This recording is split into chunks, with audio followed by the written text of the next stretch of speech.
Hello and welcome to Chicken Bros. My name is David Heath. And I'll get the fuck out of here. I don't know how we missed this one, but we're here to talk about a classic Robin Williams movie called Mrs. Doubtfire. Which, honestly, I don't know why I like it so much. I like it up to a point. Because it does have one of my least favorite movie cliches of all time, the liar reveal. I fucking hate that cliche. I know why I like it, because it helped me get through certain personal events. And you'll be able to guess what it was based on the plot of the movie. Yeah, I had that same issue, but I feel like in my case it was easier because my parents were actually before they actually, separated, they didn't live together for a while, so I was used to it. Plus, unlike a lot of divorced parents, my parents cared enough about me and my younger brother that they're both still in my life. I mean, my mom is not so much anymore because she moved to New York, but whatever. You still keep in contact with her. Oh yeah. But yeah, so this movie follows Daniel. What's his last name? What was it? It was It's Hillard, isn't it? Hillard. Yeah, Hillard. Yeah, Mr. Hillard. Yeah, Daniel Hillard, who is a voice actor, and it literally begins with him doing like a Looney Tunes-esque cartoon. I guess it's more akin to Tom and Jerry, actually. And he's like doing Figaro, Figaro, Figaro, Figaro, Figaro, Figaro.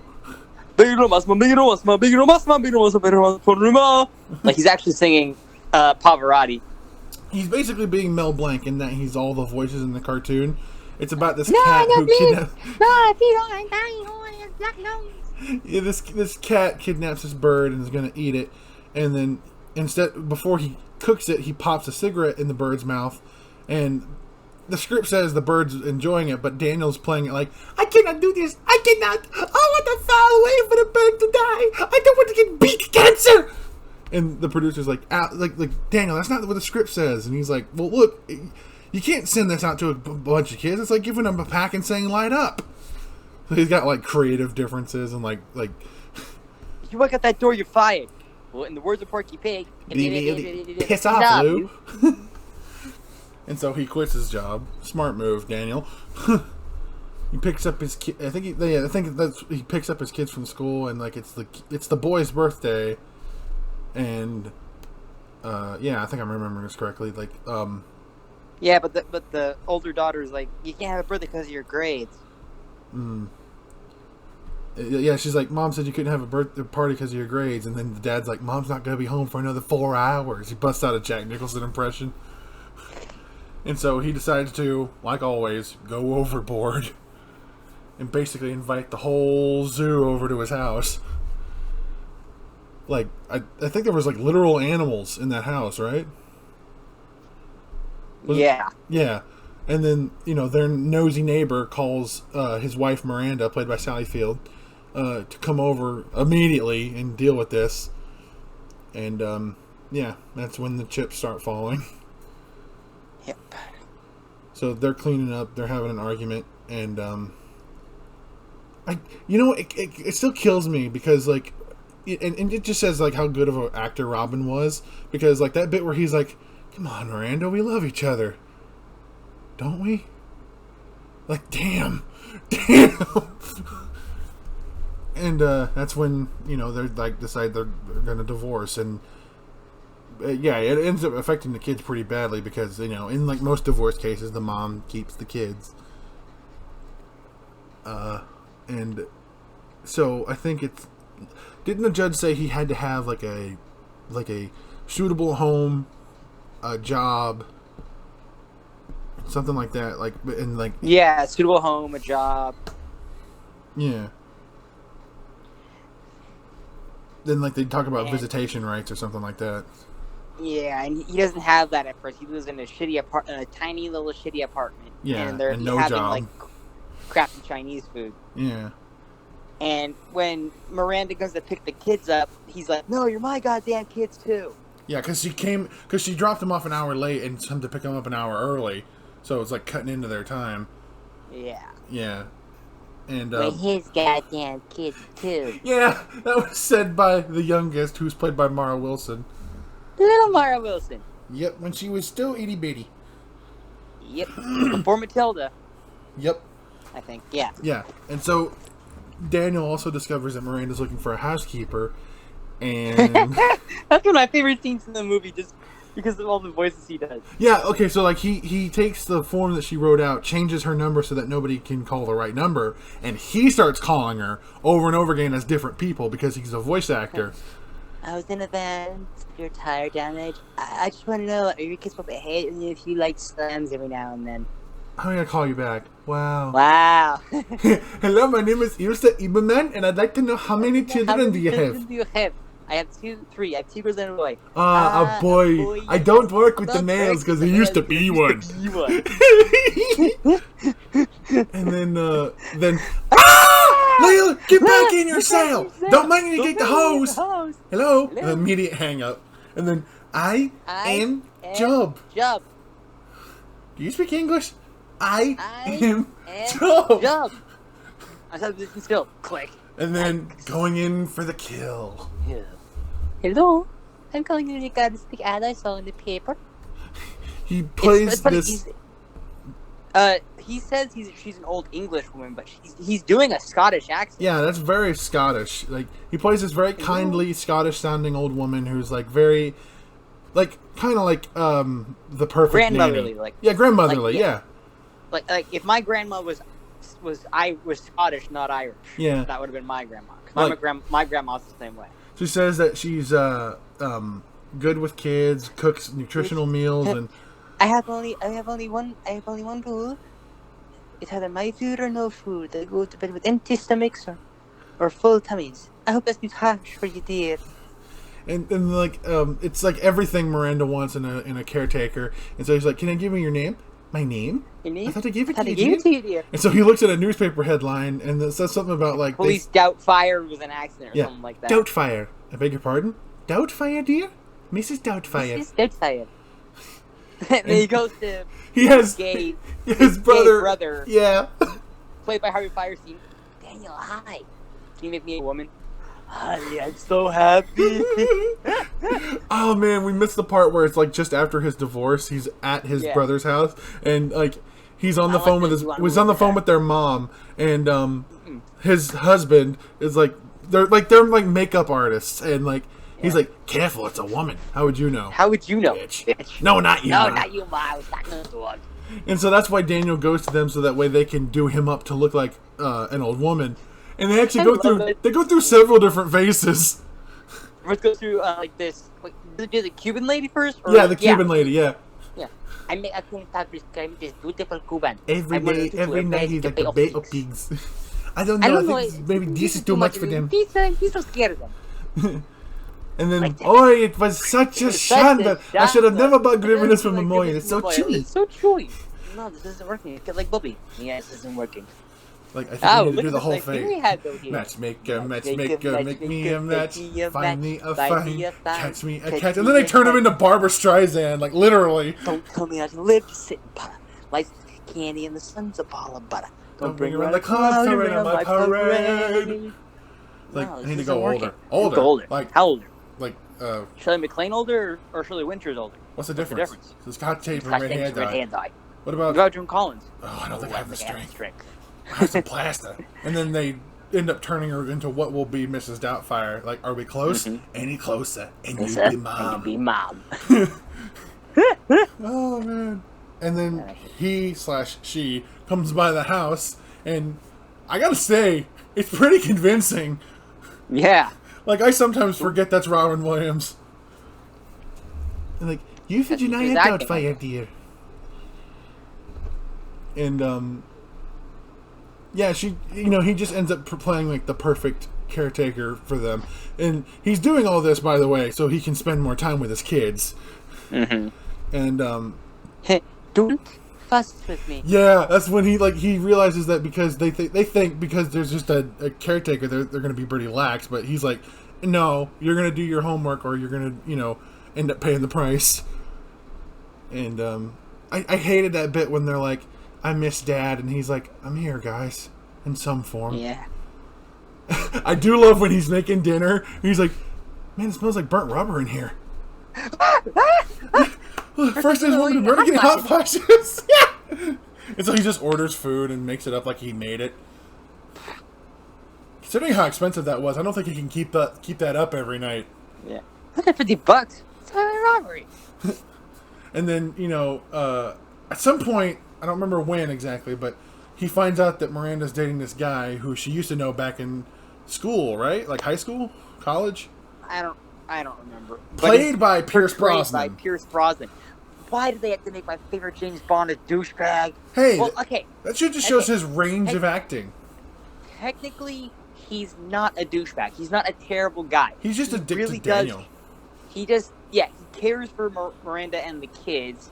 He just doesn't have a very high opinion of Daniel. Yeah. Which I guess maybe maybe that's just it's justified. It just resonates. Well, I know. Maybe it just resonates with me because Daniel is my dad's name. Yeah, maybe that is, yeah.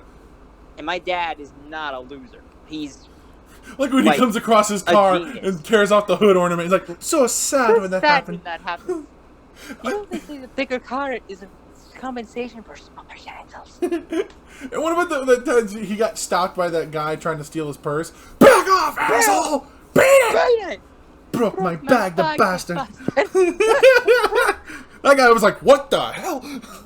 The fuck? And so Mrs. Doubtfire starts growing on the family. Oh no! That scene with the bus driver.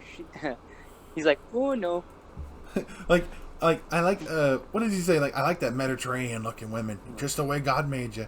He broke the mold when he made me.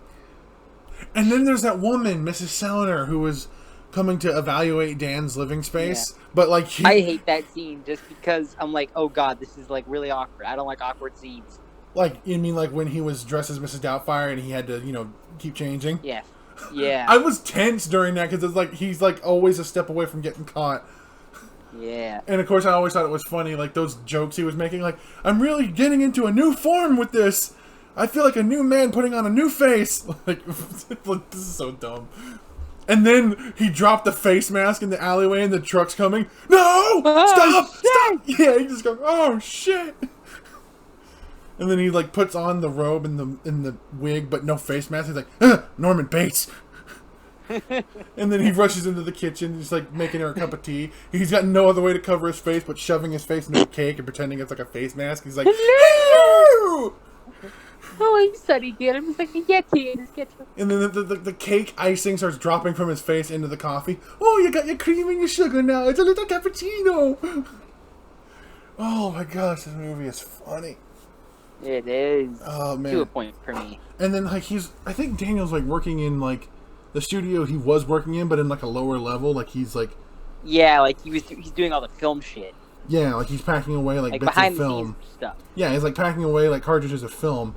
And like I remember at one point he's on the set of some show they were doing with dinosaurs, and he's dinosaur like, show, and the guy who's honestly this guy looks to me, or he reminds like if Bill Nye was like 30 years older and wasn't as full of life as he is, he would be this guy. Yeah, Bill Nye mixed with Stephen Wright, basically.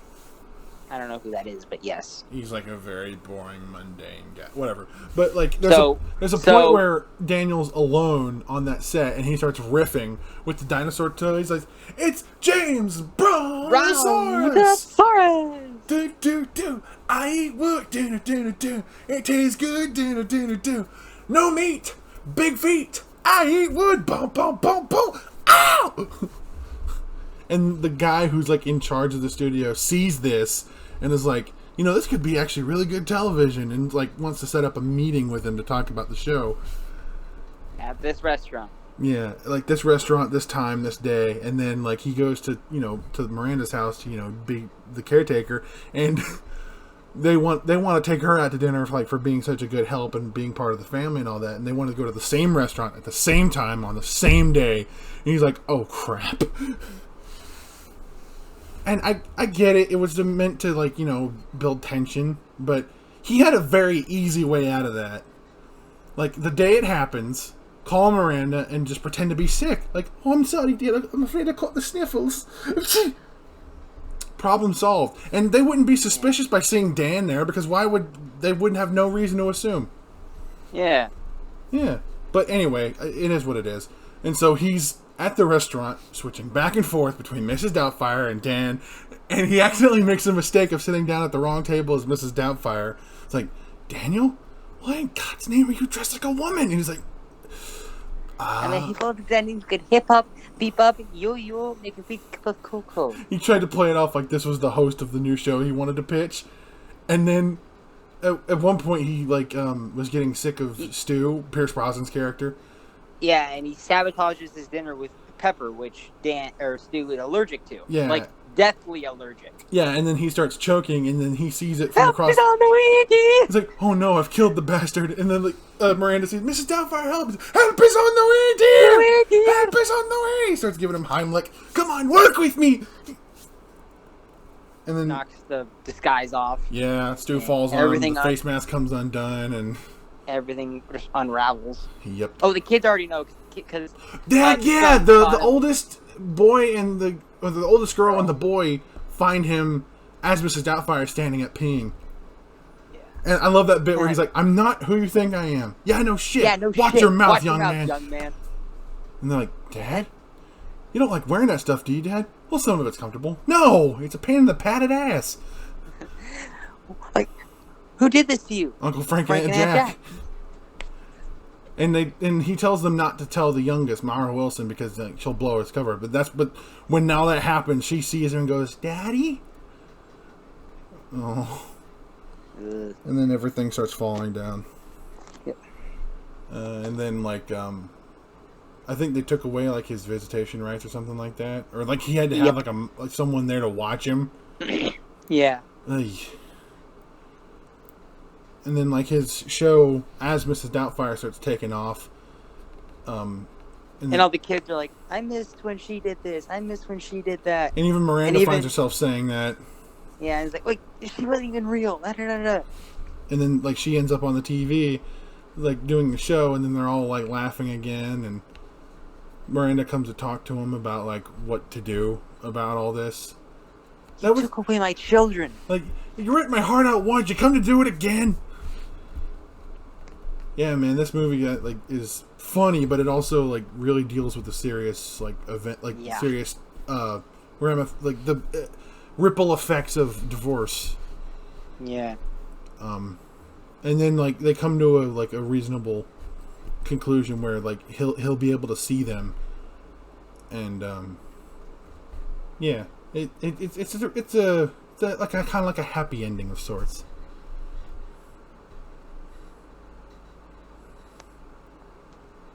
You know, they actually tried to make a sequel out of this with Robin Williams. Really? Yeah, but they couldn't think of a story that makes sense because the movie ended with his, the secret, the cat coming out of the bag. Yeah. Yeah, they couldn't think of any way to do it. In fact, okay, if you're a Chicken Bro viewer that's under the age of, let's say 16, you might want to walk away now because I'm going to tell a pretty explicit story here. Robin told this funny story about when he was filming this movie. He was in the full Mrs. Doubtfire garb, and he went into an adult toy shop and grabbed a double-ended you-know-what and said, "Say, how much for this, dear? It's a bit flaccid." And it took the guy behind the counter a good while before he was like, "Hey, it's you." He's like, "Yeah, it's me. Hey, how are you?" Classic Robin. Man, it's still really. It's been 8 years since he's been gone, and it still feels unreal. Yeah. He was so funny, and yet he was really depressed.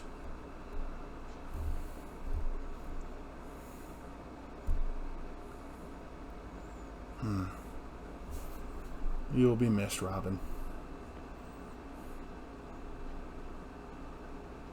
So, what would you rate this, Noah? 9 out of 10. I'm gonna give it the full 10. And we'll see you next time, dear. Oh, my love puppet. Bye-bye. Aw.